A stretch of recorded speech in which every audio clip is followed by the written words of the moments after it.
إن الحمد لله نحمده ونستعينه ونستغفره ونعوذ بالله من شرور أنفسنا ومن سيئات أعمالنا من يهده الله فلا مضل له ومن يضلل فلا هادي له وأشهد أن لا إله إلا الله وحده لا شريك له وأشهد أن محمدا عبده ورسوله يا أيها الذين آمنوا اتقوا الله حق تقاته ولا تموتن إلا وأنتم مسلمون يا أيها الناس اتقوا ربكم الذي خلقكم من نفس واحدة وخلق منها زوجها وبث منهما رجالا كثيرا ونساء واتقوا الله الذي تساءلون به والأرحام إن الله كان عليكم رقيبا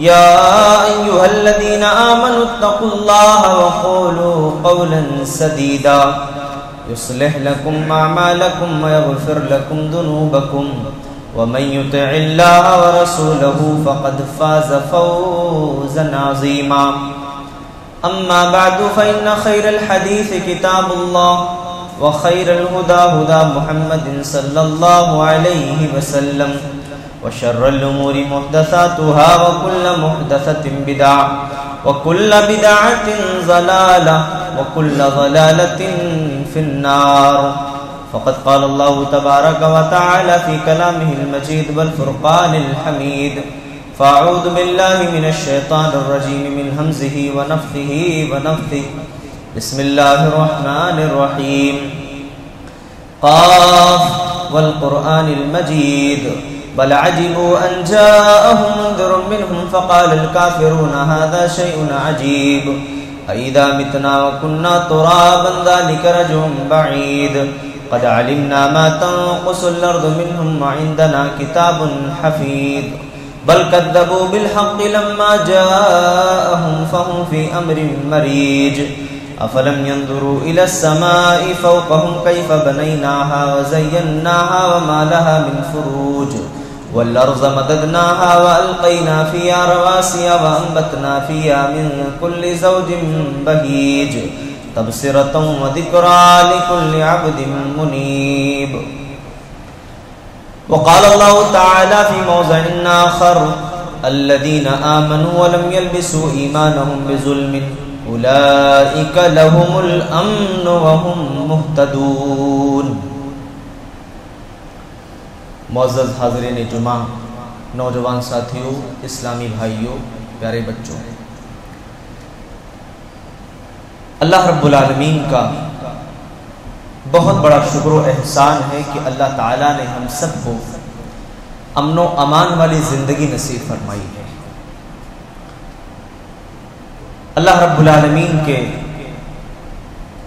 شکر اور اس کے فضل کے بعد درود و سلام کا بے شمار نذرانہ ہو بالخصوص ہمارے آخری پیغمبر جناب محمد رسول اللہ صلی اللہ علیہ وسلم پر اور بالعموم تمام انبیاء کرام علیہ السلام پر. آج کے اس دور میں ہر انسان پریشان ہے. غم، ڈپریشن، ٹینشن ہر ایک انسان کی زندگی کا جزء لا ینفک بن چکا ہے. آج کے دور میں جتنے اسپتال ہیں اس سے زیادہ مریض آپ کو ملیں گے.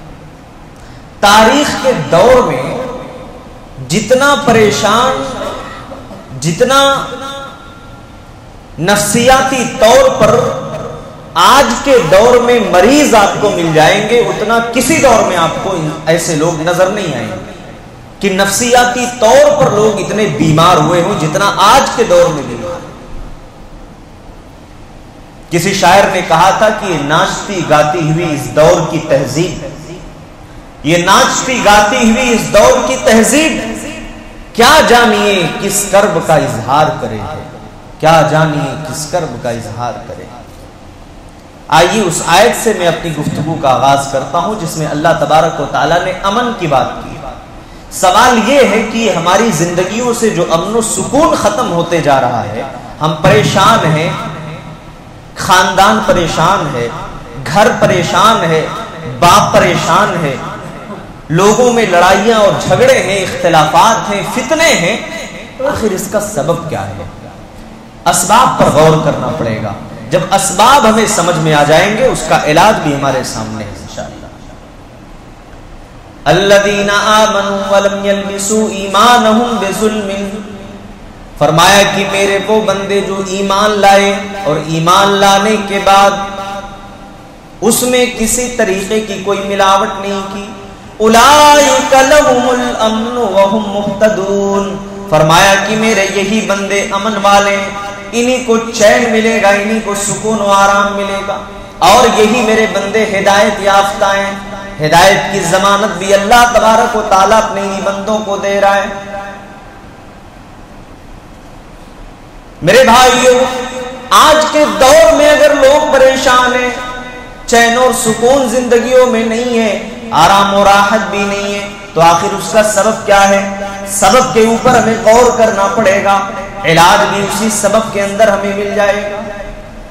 سب سے پہلا سبب یہ ہے میرے بھائی، ہم اللہ رب العالمین سے دور ہوتے چلے گئے، اللہ سے بہت دور ہو گئے۔ اور یاد رکھو، اللہ رب العالمین سے دور ہو کر کبھی چین اور سکون سے نہیں بیٹھ سکتے۔ جیسے جسم کو روح سے الگ کر دیا جائے، جسم کا کوئی وجود باقی نہیں رہتا، جسم کا کوئی مطلب باقی نہیں رہتا، وہ ایک مردہ ہے، ایک لاش ہے وہ۔ ایسے ہی اگر بندے کا رشتہ اپنے خالق سے کمزور ہو جائے، بندہ اپنے خالق سے دور ہو جائے، اللہ سے دور ہو جائے، وہ ایک لاش کی طرح ہے، چلتے پھرتے لاش کی طرح ہے، اس کی زندگی کا کوئی تصور نہیں میرے، وہ زندہ نہیں، حقیقت میں اس کا دل مردہ ہو چکا۔ قرآن مجید اٹھائیے، اللہ تبارک و تعالی ارشاد فرماتے ہیں، الا بذکر اللہ تطمئن القلوب، فرماتے ہیں کہ خبردار ہے میرے بندو، تمہیں میرے ذکر سے سکون ملے گا۔ جب تم مجھے یاد کرو گے تو تمہارے دلوں میں سکون آئے گا، اطمینان آئے گا۔ چلتے پھرتے ایک بندہ اپنے رب کو یاد کرتا ہے، اللہ رب العالمین کا ذکر کرتا ہے، اور جب وہ اللہ کا ذکر کرتا ہے تو اس کے دل کے اندر سکون و اطمینان پیدا کر دیا جاتا ہے۔ اللہ کا ذکر ہم کیسے کریں؟ بہت ساری دعائیں اللہ کے نبی نے ہمیں سکھائی ہیں۔ صحیح بخاری کی وہ حدیث بھی آپ دیکھیں، سب سے آخری حدیث ہے جس میں اللہ کے نبی ارشاد فرماتے ہیں، کلمتان خفیفتان علی اللسان، دو کلمے ایسے جو زبان پر بڑے ہی ہلکے، ثقیلتان فی المیزان، لیکن میزان میں بڑے وزنی ہیں، حبیبتان الی الرحمن، اور رحمان کے نزدیک وہ دو کلمے بڑے محبوب ہیں۔ وہ دو کلمے کیا ہیں؟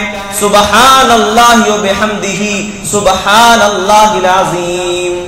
آپ اٹھتے بیٹھتے چلتے پھرتے اس دعا کو پڑھتے رہیں، اللہ کا ذکر کرتے رہیں، آپ کے دل میں وہ سکون آئے گا، وہ اطمینان آئے گا جسے دنیا کے اندر کروڑ روپے خرچ کر کے بھی وہ سکون آپ خرید نہیں سکتے۔ چین و سکون خریدا جا سکتا ہے پیسے دے کر کے، دولت دے کر کے، مال دے کر کے، ورنہ بڑے بڑے جو دنیا کے اندر اپنے آپ کو اسٹار مانتے ہیں، اسکرین پر جن کی زندگی بڑی چمک دمک والی ہوتی ہے، وہ لوگ کبھی خودکشی نہیں کرتے، سوسائیڈ نہیں کرتے، اپنے آپ کو ہلاک نہیں کر لیتے، وہ ہلاک کر رہے ہیں کیونکہ ان کی زندگیوں میں سکون نہیں ہے۔ پردے کے پیچھے کی زندگی کچھ اور ہے، پردے کے سامنے کی زندگی کچھ اور ہے۔ اسی لیے اللہ تبارک و تعالیٰ اپنے بندوں کو یہ وعید بھی دے رہے ہیں، اللہ تبارک و تعالیٰ نے اپنے بندوں کو یہ وعید بھی سنا دی ہے، وَمَنْ أَعْرَضَ عَنْ ذِكْرِي فَإِنَّ لَهُ مَعِيشَةً ضَنْكًا وَنَحْشُرُهُ يَوْمَ الْقِيَامَةِ أَعْمَىٰ، فرمایا کہ اے میرے بندو، اگر میرے ذکر سے تم اعراض کرو گے تو تمہاری زندگی میں جو چین اور سکون ہے وہ ختم ہو جائے گا۔ وَنَحْشُرُهُ يَوْمَ الْقِيَامَةِ أَعْمَىٰ، اور قیامت کے دن ہم تمہیں اندھا کر کے اٹھائیں گے۔ جب وہ بندہ اندھا کر کے اٹھایا جائے گا، قال رب لما حشرتنی اعمی، وہ کہے گا کہ اے میرے رب تو نے مجھے اندھا کر کے کیوں اٹھایا؟ میں تو دنیا میں بینا تھا، مجھے نظر آتا تھا، میری آنکھوں سے دکھائی دیتا تھا، لیکن آج دنیا میں ایسے بھی لوگ ہیں جب قرآن اور حدیث کی باتیں ان کے سامنے آتی ہیں تو آنکھوں سے وہ اندھے بن جاتے ہیں، کانوں سے وہ بہرے ہو جاتے ہیں، وہ سن کر کے انسنا کر دیتے ہیں اور دیکھ کر کے وہ اندیکھا ہو جاتے ہیں۔ اسی لیے قیامت کے دن جب انہیں اٹھایا جائے گا ان کے آنکھوں میں بینائی نہیں ہوگی، وہ کہیں گے قال رب لم حشرتنی اعمی وقد كنت بصیرا، اے میرے رب میں دنیا میں تو دیکھا کرتا تھا، آج تو نے مجھے اندھا کر کے کیوں اٹھایا؟ قال كذلك اتتك آیاتنا فنسیتها، اللہ تبارک و تعالی جواب دیں گے کہ دنیا میں میری آیتیں تیرے پاس آئی تھی، تو نے میری آیتوں کو دنیا میں بھلا دیا، آج اسی لیے یہاں تجھے بھی بھلا دیا گیا ہے۔ پہلا سبب یہ ہے میرے بھائی، ہم اللہ سے دور ہوتے چلے گئے۔ ہمیں اگر سکون چاہیے، اطمینان چاہیے تو ہم کیا کرتے ہیں؟ گانے سنتے ہیں۔ ہمارے نوجوان الا ماشاء اللہ، اللہ تبارک و تعالیٰ نے اگر کسی کو محفوظ رکھا ہے اللہ کا بہت بڑا احسان ہے۔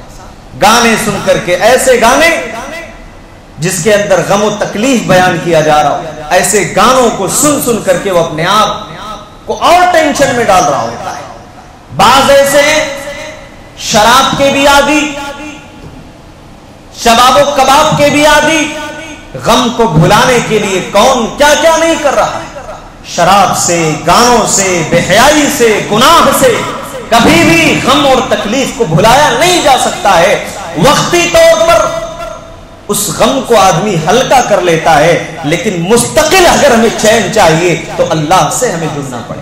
میرے بھائیوں، ایسی ایسی خبریں بھی ہم تک آتی ہیں دیکھنے اور سننے میں کہ مسلمانوں کے درمیان ایسے نوجوان بچے جن کا نام مسلمانوں والا ہے، وہ بہت ساری نشہ آور چیزیں استعمال کرتے ہیں جس کو سن کر کے شاید آپ کے دل میں بھی خوف پیدا ہو، شرم آ جائے، حیا آ جائے۔ یہ حالت ہے آج ہمارے قوم کے نوجوانوں کی کہ جن کو شیطان نے اتنا گمراہ کر دیا ہے کہ وہ اللہ سے بھی دور ہوتے چلے گئے، اپنے والدین سے بھی دور ہو گئے اور زندگی کو جہنم بنا رکھا ہے۔ یہ پہلا سبب ہے اللہ سے دوری، نمازوں سے دور، تلاوت سے دور، نہ روزہ رمضان سے مطلب ہے، نہ سماج اور معاشرے سے مطلب ہے، نہ دین و اسلام سے مطلب ہے، کوئی زندگی نہیں، بس ایک حیوانوں والی زندگی ہم گزار رہے ہیں، جیسے جانور کی زندگی کا کوئی مقصد و مطلب نہیں ہوتا ہے، بے ڈھنگ کی زندگی ہوتی ہے، ایسے ہی ہماری زندگی بن چکی ہے۔ دوسرا سبب کیا ہے؟ ہماری زندگی سے سکون کے غارت ہونے کا دوسرا سبب ہے حرص و ہوس۔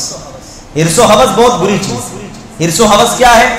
ہمارے اندر قناعت پسندی ہونا چاہیے۔ قناعت پسندی تمام کوششوں کے بعد جس کنڈیشن میں، جس حال میں میرا رب مجھے رکھ رہا ہے، اللہ کا شکر ہے۔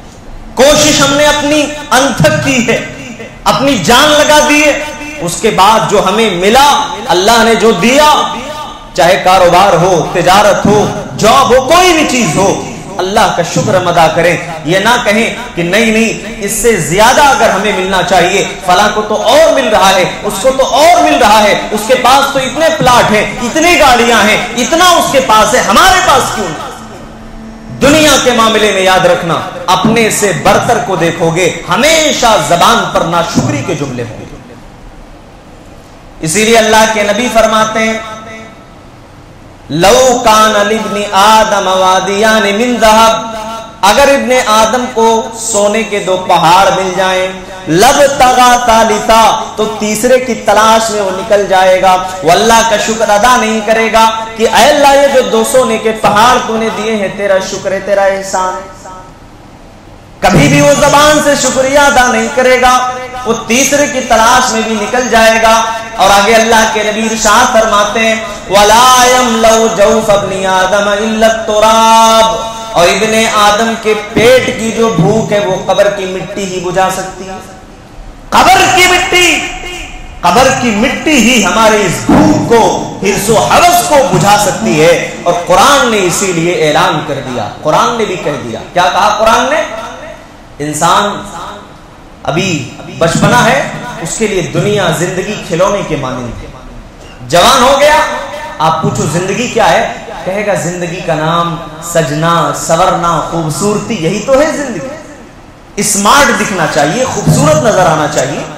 وہی بوڑھا ہو گیا، 40 45 50 کے بعد کی زندگی شروع ہوئی، اب وہ کیا کہے گا، میرے پاس دیکھو اتنے بچے ہیں، میرے پاس اتنا بڑا ہمارا خاندان ہے، اتنا بڑا میرا گھرانہ ہے، اتنی پراپرٹی ہے، اتنی جائیداد ہے، دیکھو زندگی میں کیا کیا میں نے جمع نہیں کر لیا، کیا کیا جمع نہیں کیا۔ میرے بھائیو، قرآن کہتا ہے الہاکم التکاثر الہاکم التکاثر حتی زرتم المقابر، تمہیں کثرت کی چاہ نے ہلاک و برباد کر دیا یہاں تک کہ تم قبر میں پہنچ گئے۔ گویا اللہ تبارک و تعالیٰ میں نصیحت فرما رہے کہ اے میرے بندو، تمہارے اندر جو کثرت کی چاہت ہے، یہ کثرت کی چاہت کہیں تمہیں ہلاک و برباد کر کے نہ چھوڑ دے، اس لیے کبھی بھی کثرت کی تمنا اپنے دل میں نہ کیا کرو۔ انسان کی بڑی بڑی آرزویں ہوتی ہیں، بڑی بڑی تمنائیں ہوتی ہیں، دنیا میں میں محل بھی بنا لوں، دنیا میں میرے پاس سب کچھ ہو جائے، لیکن اس کی زندگی موت کے ساتھ ختم ہو جاتی ہے، اس کی تمام آرزویں، اس کی تمام تمنائیں دنیا میں دفن ہو جاتی ہیں، کچھ نہیں کر پاتا ہے۔ آدمی سوچتا ہے میرے پاس یہ ہونا چاہیے، تمناؤں کی ایک لمبی لسٹ ہے اس کے پاس، لیکن اچانک موت آتی ہے اور موت سب کچھ اس سے چھین کر کے لے کر چلی جاتی ہے۔ یہ ہماری بے سکونی کا دوسرا سبب ہے حرص و ہوس۔ اور تیسری چیز جس کی وجہ سے آج ہم پریشان ہیں، جذبہ حسد کا جذبہ۔ یاد رکھیے، ہمیں اپنے بھائی سے حسد نہیں ہونا چاہیے۔ ابھی میں نے ذکر کیا، کسی سے ہم حسد کرتے ہیں، حسد کا جو مادہ ہے اللہ تعالیٰ نے آزمائش اور امتحان کے طور پر ہر انسان کے اندر رکھ دیا ہے۔ علامہ ابن تیمیہ رحمۃ اللہ علیہ فرماتے ہیں کہ ما خلا جسد من حسد، کوئی بھی جسم حسد سے خالی نہیں ہے۔ فَأَمَّا اللَّئِيمُ فَيُبْدِيهِ، جو انسان کمینے طبیعت کا ہوتا ہے، بدخلق ہوتا ہے، وہ اپنے حسد کو ظاہر کر دیتا ہے، اپنی زبان کے ذریعے سے، اپنے حرکتوں سے نقصان پہنچا کر، زبان سے تکلیف دے کر کے۔ وَأَمَّا الْكَرِيمُ فَيُخْفِيهِ، اور جو آدمی شریف ہوتا ہے، شریف الطبع ہوتا ہے، وہ اپنے جذبہ حسد کو دبا دیتا ہے، وہ تکلیف نہیں پہنچاتا۔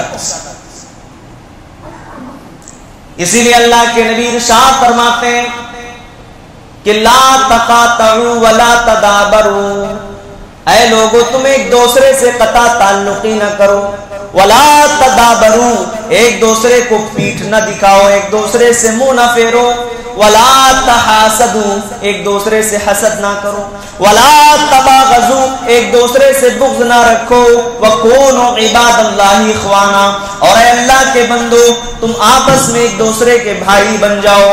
ولا یحل لمسلم ان یہجر اخاہ فوق 3 لیال، فرمایا کہ کسی مسلمان کے لیے حلال نہیں ہے کہ وہ اپنے بھائی کو 3 دن سے زیادہ بات نہ کرے، اس کو چھوڑ دے۔ یہاں 3 دن کی بات، 3 سال گزر جاتے ہیں، 10 سال گزر جاتے ہیں، لوگ کہتے ہیں بھائی ہمارے جنازے میں بھی مت آنا۔ یہ حال ہے، دنیا کے کسی معمولی سی بات پر لڑائی شروع ہوئی، فتنہ شروع ہوا، اب وہ فتنہ کہاں تک جائے گا کسی کو کچھ نہیں معلوم۔ آج دیکھیں اس وقت کیا حالات بنے ہوئے ہمارے اس ملک کے اندر۔ اللہ تعالیٰ سے ہم دعا کرتے ہیں کہ اللہ رب العالمین ہم تمام کو فتنے سے، فسادات سے محفوظ فرمائے، امن و امان ہمارے اس ملک کے اندر، ہمارے اس وطن عزیز کے اندر اللہ تعالیٰ امن و امان پیدا فرمائے۔ بات شروع ہوئی تھی وہاں سے، پہلگام سے، اور آج بات کہاں تک پہنچ چکی ہے۔ یاد رکھیے کہ ایک معمولی سا فتنہ بعد میں بہت بھیانک فتنے کی شکل اختیار کر لیتا ہے، اور وہ اتنا بھیانک فتنہ بن جاتا ہے کہ کئی معصوم پھر اس کی چپیٹ میں آتے ہیں، جن کی کوئی غلطی نہیں، جن کی کوئی خطا نہیں، دونوں طرف سے ایسے بے گناہ مارے جاتے ہیں۔ اسی فتنے کے بارے میں اللہ کے نبی نے آگاہ فرمایا تھا کہ جب فتنے آئیں گے تو اس فتنے کے دور میں چلنے والا دوڑنے والے سے بہتر ہوگا اور بیٹھنے والا چلنے والے سے بہتر ہوگا۔ ایسے فتنوں کے بارے میں میرے نبی نے آگاہ فرمایا۔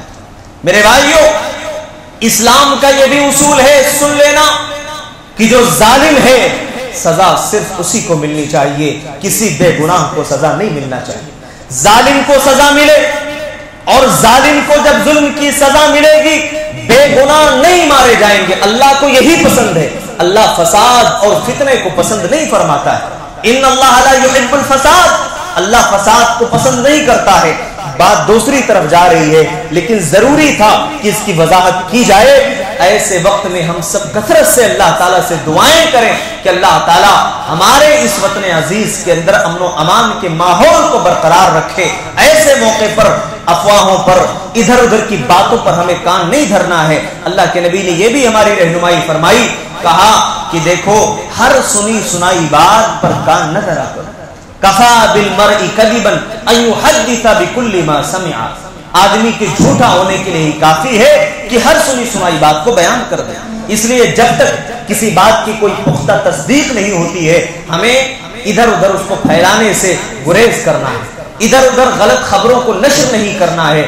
ایک سچا مسلمان بن کر کے، ایک سچا ناگرک بن کر کے اس وطن عزیز کے اندر ہمیں رہنا ہے۔ یقینی طور پر ہم وہ مسلمان ہیں، ہم وہ لوگ ہیں جو اپنے اس ملک کے لیے جان دینے کو بھی تیار ہیں۔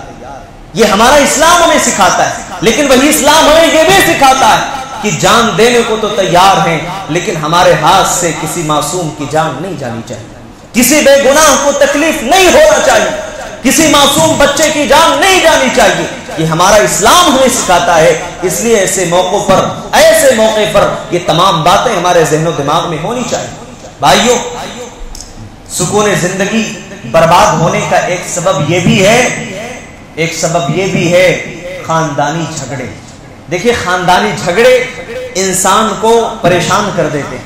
کیوں؟ کیونکہ ایک طرف سے کچھ اور بات آدمی سنتا ہے، دوسری طرف سے کچھ اور باتیں آتی ہیں، اس کے بعد یہ معمولی سی بات ایک بہت بڑے فتنے کی شکل اختیار کر جاتی ہے، آدمی جھگڑے میں پڑ جاتا ہے۔ خاندانی جھگڑے آج انسان کو پریشان کیے ہوئے، باپ پریشان ہے، بیٹا پریشان ہے، بیوی پریشان ہے، پورا خاندان پریشان ہے، تکلیفوں میں جوجھ رہا ہے۔ مسائل کا حل کہاں ہے؟ مسائل کا حل یہ ہے کہ ہر بات پر ہمیں کان نہیں دھرنا ہے، ہر سنی سنائی بات کے پیچھے نہیں پڑنا ہے، اور اگر کہیں سے کوئی تکلیف دہ بات سننے میں آ جائے تو اس کا جواب برائی سے ہمیں نہیں دینا ہے۔ اللہ نے کیا فرمایا، کیا نصیحت فرمائی؟ وَلَا تَسْتَوِي الْحَسَنَةُ وَلَا السَّيِّئَةُ، اے میرے بندو، کبھی بھی نیکی اور برائی برابر نہیں ہو سکتے۔ اِدْفَعْ بِالَّتِي هِيَ أَحْسَنُ، اگر کبھی کوئی ایسا معاملہ پیش آ جائے جہاں برائی کا بدلہ دینا ضروری ہو جائے تو اچھائی کے ساتھ اس کا بدلہ دینا۔ کسی نے گالی دے دی، آپ اگر گالی دیں گے، گالی سے جواب دیں گے، معاملات وہاں اور زیادہ بگڑ سکتے ہیں۔ اسی لیے آگے اللہ نے یہ بھی فرمایا کہ برائی کا بدلہ بھلائی سے دینا یہ بہت بڑے دل گردے کا کام ہے۔ وَمَا يُلَقَّاهَا إِلَّا الَّذِينَ صَبَرُوا وَمَا يُلَقَّاهَا إِلَّا ذُو حَظٍّ عَظِيمٍ، کہا کہ یہ برائی کا بدلہ بھلائی سے دینے والے یہ بہت بڑے صابر و شاکر بندے ہوا کرتے ہیں، یہ بہت بڑے اللہ کے محبوب ہوا کرتے ہیں۔ إِلَّا ذُو حَظٍّ عَظِيمٍ، یہ بہت بڑے جگر والے ہوتے ہیں، بہت بڑے دل والے ہوتے ہیں۔